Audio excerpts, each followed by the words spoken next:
Good morning, children. I am Mrs. Nahi Javeria, taking physical science for class 10th. We are into the fourth session of Unit 11, Principles of Metallurgy. In our previous sessions, we had seen how metals are extracted depending on their reactivity. So, the methods used for a particular metal for the reduction of its ore to the metal depends mainly on the position of the metal in the activity series. In our previous sessions, we had seen extraction of metals at the top of the activity series by the process of electrolysis and extraction of metals in the middle of the activity series by reduction. The metal oxides can be reduced to the corresponding metal by using suitable reducing agents such as carbon or carbon monoxide. Reduction of metal oxides with carbon, reduction of oxide ores with carbon monoxide, self-reduction of sulfide ores, and reduction of ores by more reactive metals. These were some of the reduction processes by which the metals in the middle of the activity series can be extracted. In today's session, we'll be seeing how the metals at the bottom of the activity series can be extracted. You all very well know the metals at the bottom of the activity series. Silver, that is argentum, represented by the symbol Ag, gold, aurum, represented by the symbol Au, platinum by Pt, and hydrargyrum, that is mercury, by Hg. So metals at the bottom of the activity series are often found in free state. Their reactivity with other atoms is very low. The oxides of these metals can be reduced to metals by heat alone and sometimes by displacement from their aqueous solutions. So children, for the metals at the bottom of the activity series, there are two ways in which they can be reduced to the metals. That is, first one is by heating the metal, heating the ore, right? So here we have taken the example of mercuric oxide, which is nothing but cinnabar. The ore cinnabar is mercuric oxide, HgS. So mercury can be extracted from cinnabar on heating. So cinnabar on heating with oxygen gives you mercuric oxide and sulfur dioxide. This mercuric oxide is further reduced to mercury on further heating. Okay, so by heating, cinnabar can be converted to mercury, right? Now the second method is by displacement from their aqueous solutions. How is that done? Ag2S is silver sulfide, Ag2S, or you can also tell as argentate sulfide. So Ag2S, when it is dissolved in say potassium cyanide solution, here we are taking the ions, cyanide ions, which we get from potassium cyanide solution. Then we get what is known as dicyanoargentate 1 ion and sulfide ions. Okay, see children, here we are getting this Ag2S dissociates into silver ions and sulfide ions, and potassium cyanide also dissociates. Potassium cyanide solution we are taking, from which we are getting cyanide ions. So silver, that is your argentate and cyanide ions, combine together to give a compound ion, that is dicyanoargentate 1 ion, because this is an ion with -1 charge. Okay, so 2 moles of dicyanoargentate ion we are getting, and sulfide ions. So now this dicyanoargentate 1 ion, when it is dissolved with zinc dust, okay, when these silver ions are dissolved with zinc dust, we get tetracyanozincate and silver. Okay, so this silver is precipitated in this particular reaction, that is dicyanoargentate 1 ion. When it is treated with zinc dust powder, we get tetracyanozincate ions and silver. silver is precipitated out. Now coming to the purification, once the metal is extracted, children, every metal whenever it is extracted from its ores will definitely have some kind of impurities. So purification of the crude metal is also very important. The metal obtained by the reduction of ore is usually contaminated with impurities like unchanged ore, other metals present in the ore, and non-metals from the anions in the ores.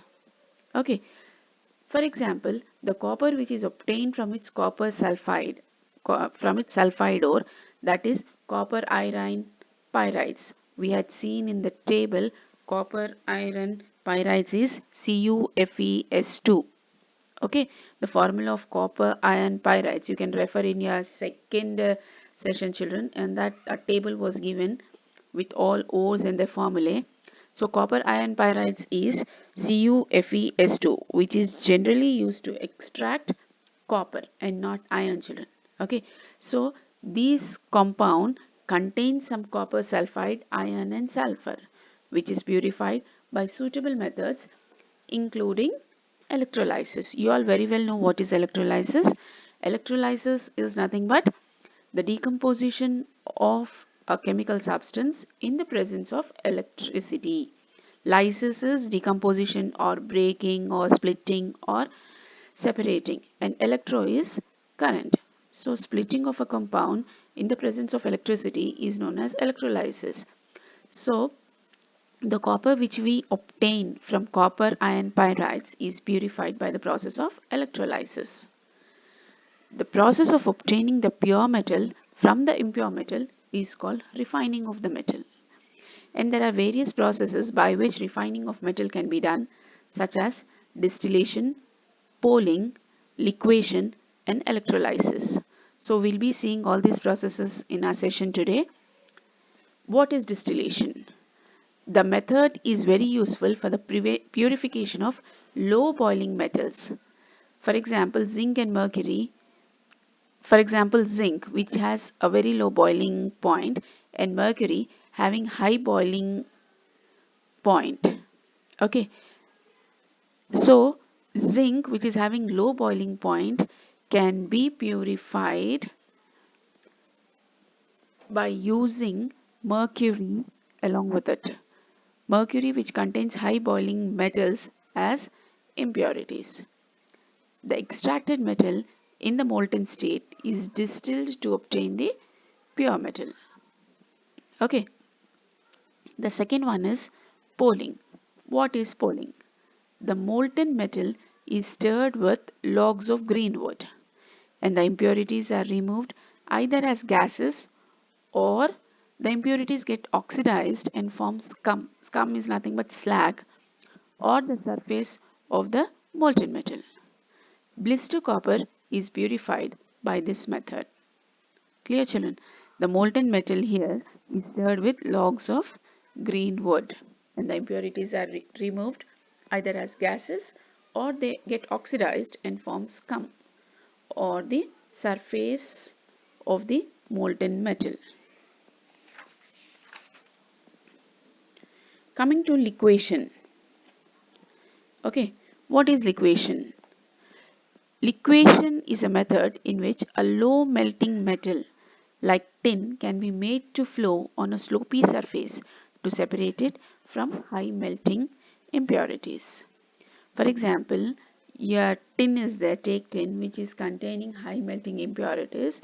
So in this method, tin, the molten tin, is made to flow on a slopy surface so that it can be separated from high melting impurities. Coming to the electrolytic refining, as you all know, in electrolysis process, we pass current through the aqueous solution of the electrolyte. So in this method, the impure metal is made to act as anode and the strip of the same metal in pure form is used as cathode. Clear, children? Impure metal is made to act as anode, and the same metal strip in pure form is used as cathode, and they are put in a suitable electrolytic bath containing soluble salt of the same metal.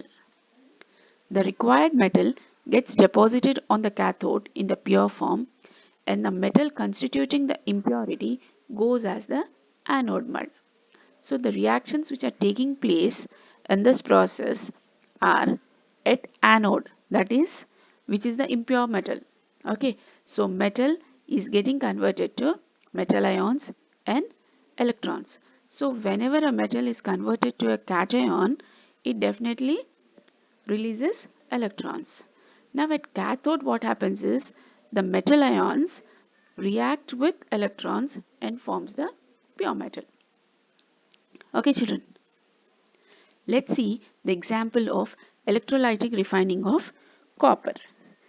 In this children, an impure copper is taken as an anode and a pure copper strip which is acting as a cathode is taken. Okay, and an acidified copper sulfate solution is taken in the cell, right? So the soluble impurities go into the solution. The soluble impurities go into the solution, whereas the insoluble impurities form blister copper get deposited at the bottom of the anode as anode mud. Okay, which contains antimony, selenium, tellurium, and other metals. Okay, so the reactions occurring at anode are copper gives rise to copper ions and 2 electrons, and at cathode copper ions react with electrons and form pure copper. So pure copper is obtained at cathode. Okay children, so this is the electrolytic refining of copper. Coming to the assignment, what is the chemical formula of cinnabar? Second question, how are the metals at the bottom of the activity series extracted? And the third question, name some of the refining methods used in the purification of the crude metal. Thank you.